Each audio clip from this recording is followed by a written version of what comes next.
एक पहाड़ी गांव में आर्यन नाम का एक गरीब चरवाहा रहता था। वो दिन भर भेड़ें चराता और शाम को अपनी बूढ़ी माँ के लिए दवाइयाँ और खाना जुटाता। उसकी ईमानदारी के चर्चे पूरे गांव में थे, लेकिन उसकी जेब हमेशा खाली रहती थी। एक दिन एक भेड़ को ढूंढते ढूंढते आर्यन एक ऐसी गुफा के पास जा पहुंचा जहां गांव का कोई भी व्यक्ति जाने की हिम्मत नहीं करता था। वहां एक पुराना कुआं था जिससे सुनहरी रोशनी निकल रही थी। तभी कुएं के अंदर से एक भारी आवाज आई, जो इस कुएं की गहराई से नीलम का पत्थर निकाल कर लाएगा, उसकी कोई भी एक इच्छा पूरी होगी।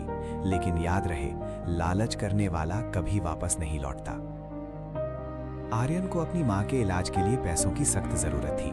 उसने एक लंबी रस्सी बांधी और कुएं में उतर गया। नीचे अंधेरा था और पानी बर्फ जैसा ठंडा। जब वो तल पर पहुंचा तो उसे वहां अनगिनत हीरे जवाहरात बिखरे मिले।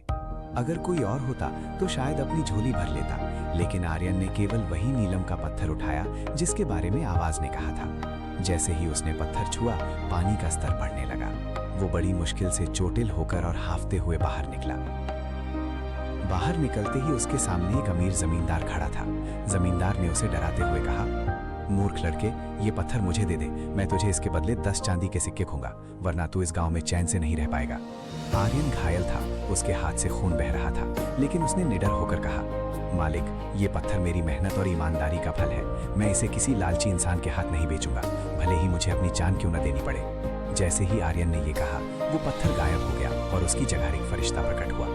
फरिश्ते ने कहा, आर्यन, मैं तुम्हारी परीक्षा ले रहा था। तुमने ना तो सोने चांदी का लालच किया और ना ही डर के आगे झुके। चमत्कार, आर्यन की सारी चोटें तुरंत ठीक हो गईं।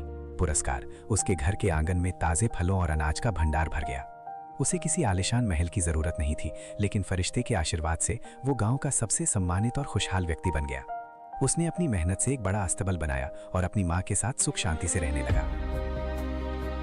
आर्यन अब पहले की तरह गरीब नहीं था, लेकिन उसने अपनी सादगी नहीं छोड़ी थी। उसने अपने गांव में एक बड़ा औषधालय यानी अस्पताल खुलवा दिया था, ताकि किसी भी गरीब को इलाज के बिना ना तड़पना पड़े। लेकिन उसकी ये प्रसिद्धि पड़ोसी राज्य के राजा विक्रम के कानों तक पहुंच गई। राजा विक्रम जितना शक्तिशाली था, उतना ही लालची और अहंकारी भी। एक सुबह राजा के सैनिक आर्यन के दरवाजे पर आ धमके, चरवाहे, हमारे महाराज ने तुम्हें दरबार में बुलाया है। सुना है तुम्हारे पास कोई जादुई शक्ति है जिससे तुम मिट्टी को सोना बना देते हो। आर्यन शांत भाव से दरबार पहुंचा। राजा ने सिंहासन से दहाड़ते हुए कहा, आर्यन, मुझे वो तरीका बताओ जिससे तुमने इतनी जल्दी धन कमाया, वरना तुम्हें ताउम्र जेल में डाल दिया जाएगा। आर्यन ने विनम्रता से उत्तर दिया, महाराज, मेरे पास कोई जादू नहीं, केवल फरिश्ते का आशीर्वाद और मेरी मेहनत है। राजा को उसकी बात पर यकीन नहीं हुआ। उसने आर्यन को नीचा दिखाने के लिए एक शर्त रखी। ठीक है, अगर तुम इतने ही सच्चे हो तो तुम्हें काली घाटी से अमृत कलश लाना होगा। सुना है वहां जो भी जाता है वो अपनी याददाश्त को बैठता है या पत्थर का बन जाता है। अगर तुम कल शाम तक वो कलश ले आए तो मैं तुम्हारी जान बख्श दूंगा, वरना तुम्हारा सब कुछ छीन लिया जाएगा। आर्यन निकल पड़ा। घाटी में पहुंचते ही उसे अजीब अजीब आवाजें सुनाई देने लगी। वहां का रास्ता इतना पथरीला था कि उसके पैरों से खून निकलने लगा। तभी उसे रास्ते में एक बूढ़ा व्यक्ति मिला जो प्यास से तड़प रहा था। आर्यन के पास थोड़ा सा पानी बचा था। उसने सोचा, अगर मैंने इसे पानी दे दिया तो शायद मैं प्यास से मर जाऊं और कलश तक ना पहुंच पाऊं, लेकिन किसी मरते हुए को छोड़ देना मेरी ईमानदारी के खिलाफ है। आर्यन ने निस्वार्थ भाव से वो पानी उस बूढ़े को पिला दिया।